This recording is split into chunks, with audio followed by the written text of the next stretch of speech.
The compliment is not really to me, it's the compliment to the concept and the character. Hello everybody, this is Amitabh Bachchan and I'm privileged to have Nag Ashwin here, the director of Kalki. Full privilege. And it's 8 o'clock in the morning here in Mumbai. And I've just come back at about 3 in the morning after seeing Kalki for the third time. And just cannot explain the wonder and the experience that all my friends, we watched the film again. And so I thought that there are many aspects of the film, Nagi, which a lot of people put questions to. And in my mind also, there is a lot that comes to me when I think about Kalki. Explain not just to me, but to the audience in general, how you thought of. When we spoke to Priyanka and Sapna, they said, after the last film, they waited and asked you what you're going to do next, and you said, I don't know. And almost after a year or so, you went to them and said, I have something. And after that, Priyanka was saying that after hearing it, I couldn't sleep for a couple of days. And then she rang up Sapna and said, we have to start getting to work on this. So, what went through your mind and how did you conceive this? To be very honest, sir, I thought this story would be probably one of the last films I'll ever make. Like, I thought this would be my retirement film. But and we won't let you do that. Yeah. And I had like a smaller story, maybe something that was not as ambitious as this, that I wanted to start off with. And somewhere along the way, like those few months after Mahanati, I was coming across either articles or like some sort of videos about the Chiranjeevis or about some sort of a Mahabharata connect, and I was even seeing some articles where I was seeing that maybe some production houses in Bollywood were starting to think about Mahabharata or Ramayana and all of that at that time, and I had this story, I had a germ of this story already by then, and I was like, okay, so maybe it's time to bring this out of hibernation, and I took it out. And I started living with it for a few weeks, and I realized that the energy that it would probably require to bring this to life and to bring it in front of people was something that I probably had now. And I don't think, to be honest, me, Swapna or Priyanka fully knew what we were getting into when we had that first narration. That's what they also said, they suddenly realized, oh my God, we need to start working on this now if this concept and this dream has to fructify. Yeah, we started with one concept artist and we thought, we'll conceptualize the main sequences of the film. But as we kept going deeper into that rabbit hole, so to speak, we realized every single thing had to be conceptualized and every single thing had to be built, and we realized it needed an army. Yeah, you showed me a photograph of Ashwatthama who has aged and is now fighting Bhairava. Yeah. Fighting Bhairava.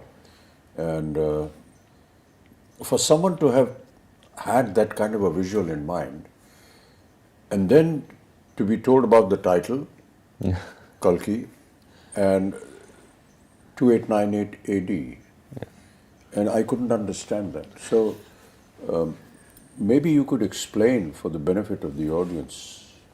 Core of the story was the first scene, in a way. So 6,000 years after the death of Krishna. Which is what comes in the subtitle. Yeah. So 6,000 years have passed ever since Krishna gave the shrap to Ashwatthama. Yeah. So 6,000 years after when Krishna is said to have left his body was 3,102 BC, so to speak. So exactly that would lead up to 2898. The story of Ashwatthama happens after the 18 days of the Kurukshetra. Yeah. It happens at the very end, like after the victory, after everything. This is probably 18 days of the war for Kurukshetra. Yeah. After the 18 days of the war, this is the last thing that happens in the Mahabharata, so to speak. The most important confrontation between the Pandavas and the last Kaurava, so to speak. Yeah. So I felt that this was the ending of this story sort of, but it's also the beginning of another story. Yes. And it doesn't finish. Like I feel it's not finished. We just, even in the Mahabharata, for what I have read, it just is like Ashwatthama is cursed and he walks into the woods. Like he leaves Krishna and Bhima and everybody aside and he walks into the woods. We don't know what happened to him. So that's like a starting of a story. Now I wanted to know, like, if this man is cursed and he has been witnessing this entire Kali Yuga, like that's the most interesting thought process. Like, because he is this ultimate warrior, but he's not interfering in the events of the Kali Yuga because he has a larger purpose. So I felt that it was audacious in a way for me to attempt to think that I'm finishing something that was left in the Mahabharata, but I was like, nobody's done it yet, so let's give it a shot. Yes. But why did you think like this? That I want to know what happened after that. Because in a sense, the Mahabharata ended at the end of the war after 18 days. Krishna gives disgust to Ashwatthama, end of matter. Yeah. But you said you thought, okay, what happened after that? I had really loved this dialogue in that first scene, sir. What we did, like after Ashwatthama says, kill me now, I'm ready. Yeah. And then Krishna says, no, death is not a punishment. And then we have a wide shot of this battlefield with hundreds and thousands of people who are dead. Yes. And that, for me, even when I was writing it, that just felt like it had a deeper meaning. It feels like, Mahabharata has killed millions of people, but Krishna right now is standing there and saying, death is not your punishment, having to live is your punishment. That just meant like maybe there is a whole karmic level to this whole thing. Mm-hmm. And for Ashwatthama also, I felt that anger, like though he was very cruel in that particular moment, that anger was justified because he just felt that his father was killed very unjustly. And his father was a great warrior and he was killed in the most unjust way. So his anger was justified in his own way. So now his redemption is also very justified. But we never know if that redemption ever comes, because it's not like Ashwatthama is always been evil or something like that. He's actually a very noble warrior. He's meant to be an avatar of Shiva. People say like Drona prayed to Shiva to get a rupam of Shiva as his child, and that's how Ashwatthama was born. There's a beautiful, beautiful couple of pages in the Mahabharata that shows before Ashwatthama enters the Pandava camp to massacre the rest of the Pandava army. He sort of, Krishna had put out a barrier. He had put out like his magic in a way. He's put like the biggest celestial guardians around the camp, and he went back to the kingdom, and Ashwa came and he realized he can't cross those celestial guardians, and for that one time he became like a Rudra Roop, like he became Shiva. He entered one pyre and he came out like Shiva, and there's Kripacharya watching this and he became so scared, like he actually ran away from that scene because Ashwatthama was so terrible and so magnificent. So that character always intrigued me. Like, you can't have an avatar of Shiva who is the greatest, is the son of the greatest warrior, and not know how his story ended. So that was the point of evolution of the idea and thought of how to continue with this. Yeah. And he wasn't also like the most popular Mahabharata character, because from what we've usually exposed to in serials or books or anything, we know about the main ones. We rarely know much about Ashwatthama, but I feel he was multiple times capable of destroying the Pandava army if not for Krishna. Like there were astras that only he could use and only Krishna knew how to stop them. After 6,000 years. Yeah. You hear the words of Krishna saying, that when there is no water in the Ganges. And these were all very symbolic but very pertinent little things that kept coming up. How did you conceive that the futuristic world 6,000 years from now is going to be looking like this? There were a lot of things that we try to extrapolate, sir. Like, for example, there is massive drought now. There is clean air is already such a problem in so many places in China or even Delhi, for that matter, that buying air is going to become a common thing. It's actually become a common thing already. And the fact that physical currency is not going to exist has already happened. So a lot of things that when we started writing we thought were very futuristic have already happened by the time the film released. And we had to just try to understand that if there is no water and the biggest problem is fertility, I feel, like of man and of the soil. Like, those are the two biggest things that will change the world.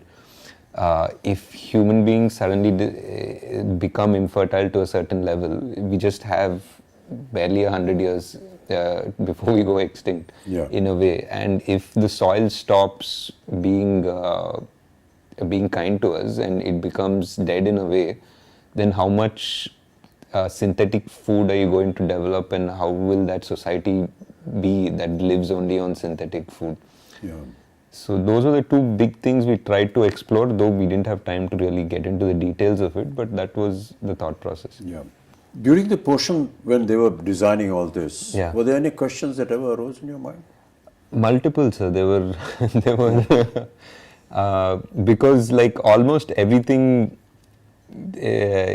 because when you're trying to design a whole world with an ecosystem, with an economy, with all of that, there'll be so many contradictions. Like even just the architecture of things, there'll be like, what are your vehicles running on? Like, if it's running on this, then why don't these people have access to it? And what access does the complex have? So suddenly we're designing a whole world, right from the economy to its power systems to grid to like, what do people do? How are they making money? And is there a welfare system in this world? Like, there's so much discussion, and after I think 5-6 days of brainstorming, we usually just stop and say, enough, let's get back to the story. I was talking to some people about Shambala and what it was, and that is something that they said, that this Shambala is something that is under the earth. It's there in the Buddhist thought process. I personally felt that there is a scene when Mariam comes forward before she sings that song, to that circular that design, mandala, which I don't know whether I'm correct in saying that, but it's a very Buddhist. So is that what went through your mind? It was, sir. I think the idea of Shambala is something that is very similar to our culture and Buddhist culture, even Persian culture. They have different names for it. And I felt that it's very interesting that all of them have names somewhat similar also. Somebody calls it Shangri-La, somebody calls it Shambala, and all of them say that it's a place where people are going to sort of retreat to in the Kali Yuga, when adharma becomes so much more outside, and that's where the avatar will come, the savior will come, so to speak.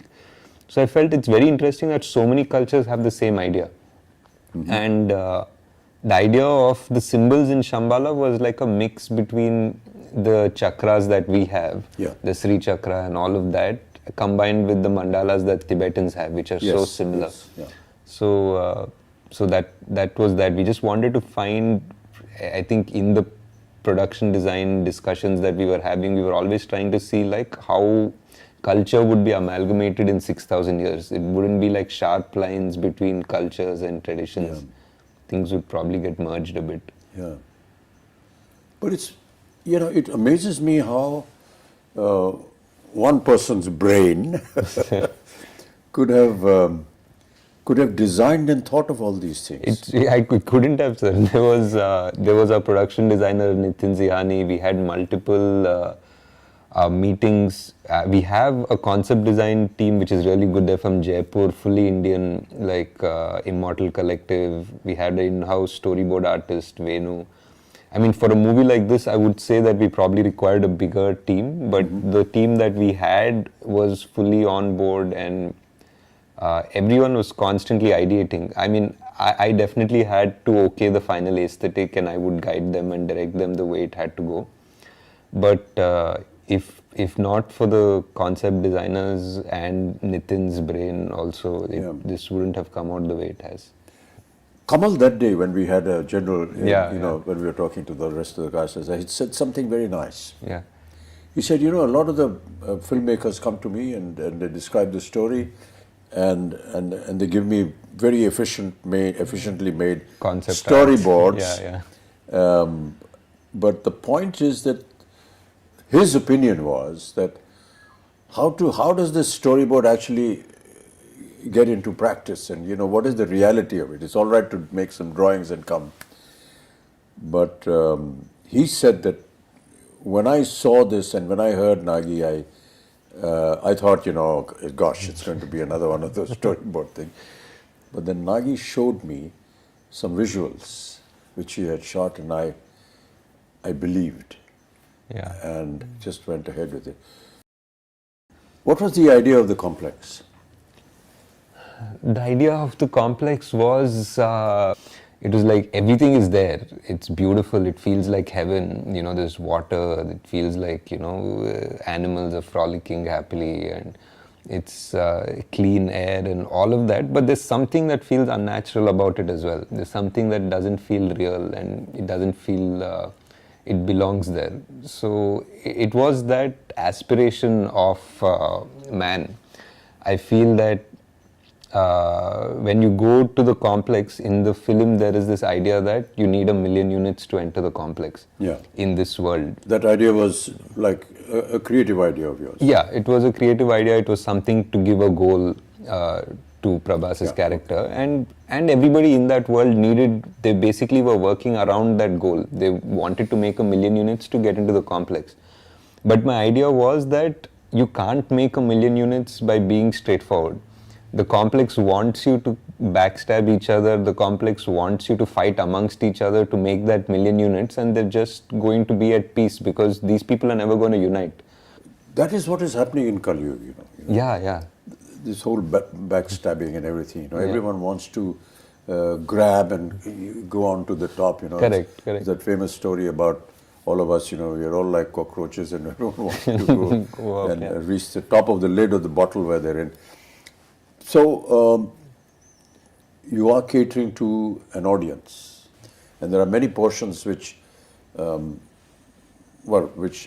felt, as somebody who's been in the film industry, could understand that, okay, we are playing to the gallery. Yeah. This is Prabhas. For sure. This is a Telugu film. Yeah. And Prabhas is Telugu. Yeah. And you have to understand that he's massive, and he's godlike there. Yeah. So many elements which a lot of people felt in the first half, because of its length and so on and so forth. Yeah. At times they were not able to understand, or say, come on, let's get on with the story. Yeah. But the fact is that it's like an intro to the hero of the film, but not just the hero of the film, but also the hero for the Telugu-speaking nation. Yeah. And that is something that people perhaps overlook, but we have to give it to them. At the same time, giving out to the audience, I've never lost a fight and I never will. Yeah. Which are actually Krishna's words. Yeah. And you give it to Prabhas, to Bhairav. Yeah. True. But the point is that for the common language that the Telugu nation that is gaga over Prabhas, it has an alternate meaning as well. Also. Yeah. And that is, those are the claptraps. Yeah. I just felt it was a wonderful amalgamation of playing to the gallery, yet not entirely submitting yourself to them.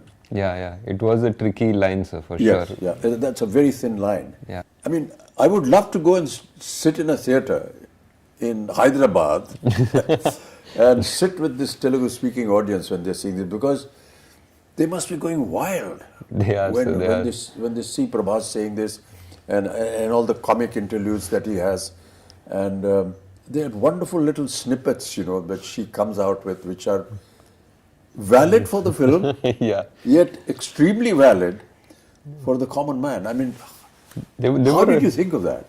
Like you're saying, it's a very thin line, sir. Like, there were a few things in his intro, for example. Yeah. Like, I think a new audience from Paris wouldn't make anything of it. Yeah. Because there's a hologram that is glitching, it says possible rebel, 5-star bounty. Yeah. And then it just glitches just for a moment right next to Prabhas and says rebel star for like an instant. And that's a claptrap for sure. Yes. And but for anybody on the outside, it doesn't make any difference. It was hard to design something like that. And there was something also where Bujji says, even I have some fans, and Bujji says, yeah, you have a rebel fan. Yeah. and again, for another audience, it doesn't make any difference because he was a rebel. We established right. that. But that's what I felt. It was a brilliant amalgamation of playing to the gallery playing to the audience, in Hyderabad, yet not moving away Yeah. from the concept of the film. Yeah. The concept of fertility, Yeah. was that a story imagination, or is there some kind of a link? It was a bit of a story imagination, sir. It felt like in the Kali Yuga, like what is the last thing that can be taken away from us is the gift of life. People's morality and this and that and everything. And the last thing that would die is the actual gift of life, like whether it is food or whether it is the chance that we procreate and make and continue our species. So just the fact that, that there was a dialogue which said that I will be born in the last womb of the Kali Yuga.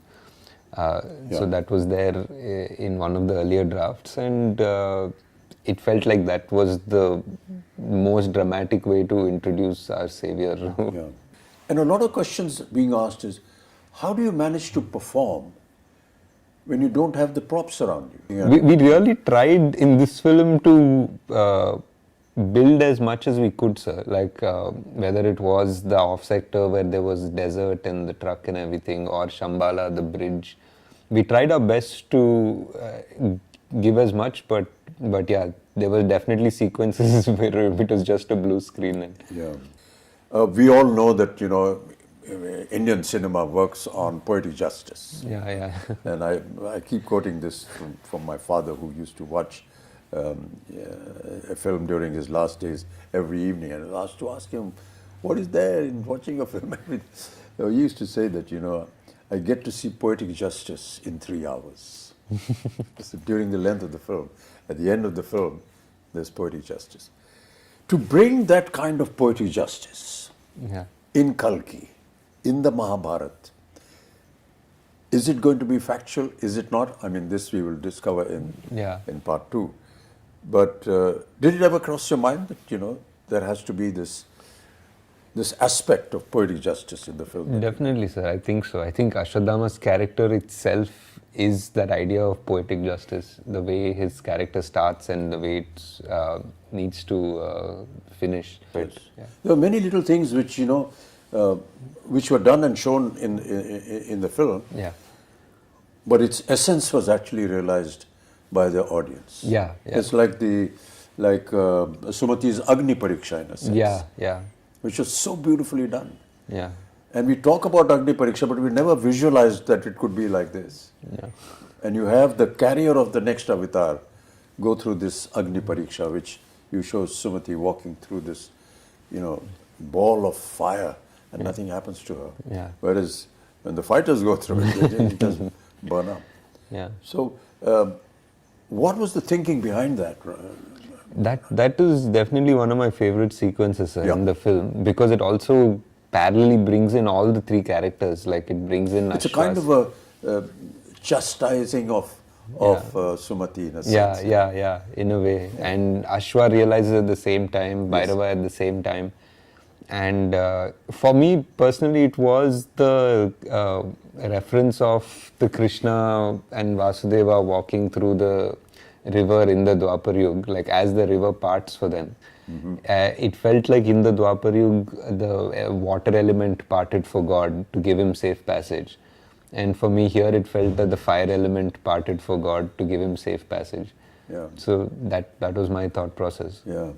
I mean, there were so many challenges, even from the point of view of, say, the DOP or the cameraman and everything. Yeah. You have an 8-foot giant. Yeah. And you have the rest of the cast here. Yeah.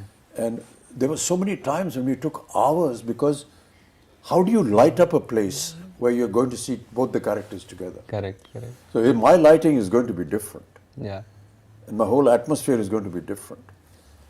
My concept of looking down to talking everyone, And everyone's look. and everyone there. looking up to talk to me, and how we actually managed to do that. Yeah. You know, there were times when I was having this little stick poking out from behind me and saying, my face is not here, it's somewhere up there. And it was quite amusing, but how wonderfully it all sort of It all came together. Like how many times we had to do each shot 3 times or 4 times. Yes. Yeah. Even when I was writing, I always thought Kalki was 2 watches. Like it was a repeat watch. Like the first time you watch the film, you watch the film. And the second time you watch it with the perspective of having seen it again. So you see so many things in a new perspective almost. Yes. In a way, it's almost a new film the second watch. Yeah. So I always felt it was a 2-watch movie at the least, and it's great because I think we went for the evening show, like all of us, to see it, and on the first day, and by the evening show there were people who already knew the dialogue, so they were already watching it the second time. Yeah, I finished seeing it for the 3rd time last night. I'd really like you to just kind of summarize the whole experience before we end up talking.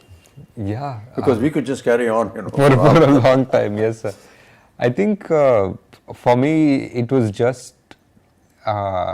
a dream, definitely, to put together this world and all of the influences and the stories that I've loved, and putting it together in a world in a coherent and an understandable and enjoyable way. And to see now, today, that dream has come true and people are actually agreeing to watch such a film and love such a film and accept it. It's not just, I think, just for us as a team that's been working on it for 3 years, and the actors that have put in so much time to do it. It's not just a win for us, I feel. I feel it's a win for the industry in a way, because like producers, actors, directors, writers now have a validation that they can think differently. Yes. Now they have a validation that they can greenlight projects which probably wouldn't have, because now there's a Kalki. Now there's a Kalki, a producer will listen to a story that is a mytho or a fantasy or something, and an actor will be okay to greenlight a script. So I think we have moved forward in the right direction, and I'm very glad that Kalki was able to do something to have that change happen. Yeah. I just wanted to, I mean, we won't get a chance as often, so I just wanted to ask what in the scenes that you've done, like what were your favorite scenes in the film? Yeah. It's very difficult to pick one particular scene, Nagi. And I'm not just saying it because I'm a member of the cast and crew and it's our film, but quite honestly, it's very difficult. Really, the purpose of talking to you, Nagi, was that. Yeah. That it's, yes, it is a film. Yes, it is make-believe. But it's make-believe. It's the belief that we want you to go and see, because it's been made with belief. And that belief is what is the strongest point that I feel in the film. And each time I see it, it's that belief. Yeah. I hope that, the audiences will go and see this film with the kind of interpretation that Nagi, the director, had, and his vision, and the way he has explained the many aspects of the story. It's a film that anybody will identify with, because it's, good over evil, and all our films are like that. Yeah. But to give it the depth and bring that mythological history, culture into the open and prove it, that is what was challenging for Nagi, and that is what I find he has been able to find victory in that challenge. So now we wait anxiously for part 2. For part 2. How is it all going to end? And so we look in great anticipation. Thank you, sir. Thank you. Thanks so much, Nagi. It's been wonderful talking to you. Sir, I know you don't like or appreciate this, but this is one of the few chances we have to thank you for all your patience. No, You know, And the whole country, sir, like whoever I speak to, Yeah. I know you've heard this already so many times, but it's just such a pleasure to see you in that avatar, in that role. Yeah. And so many people, I did a bunch of interviews yesterday and everybody just said, thank you for giving us this Amitabh yeah, Bachchan. it's a a huge fan fallacy, thing. actually. I don't believe I know that. you don't like any of No, it, it's sir. not a case of liking. I just feel that the compliment is not really to me, it's the compliment to the concept and the character. Also, And that speaks volumes about the film. It's not a personal, you know, okay, I like this star, Yeah. and he was good and he acted very well and so on and so forth. So Yes, sir. when they compliment a Prabhas or a Deepika and anyone else and Kamal, you're actually complimenting the concept of the director, Nagi, who was able to conceive and put together this story. It's all very well to go to an audience that's coming out of a theatre Yeah, and say, कैसी लगी film भैया? So they say, बहुत अच्छी film यार. यार उनसे नहीं समझ में नहीं आया ये नहीं हुआ. It's not that. I think that we need to catch some people who, the youngsters, and say, you know, let's sit down and have a chat. And what did you actually see? What did you think of? What was going through your mind when you were watching all this? It would make a very interesting subject. And I'm going to catch Abhishek and Please do, sir. That would be Navya, great. my granddaughter, and have a chat with them, much like we've had here, Yeah. and ask them some very pertinent questions. Right. Thank you, Nagi. It's That'd be been a great, pleasure. sir. Yeah, Such a thanks so pleasure, much, yeah. such a pleasure, sir. Thank you so much. That's the end of our very long, intricate conversation. And I hope that you enjoy the film when you see it. Thank you so much. Namaskar. Great, sir.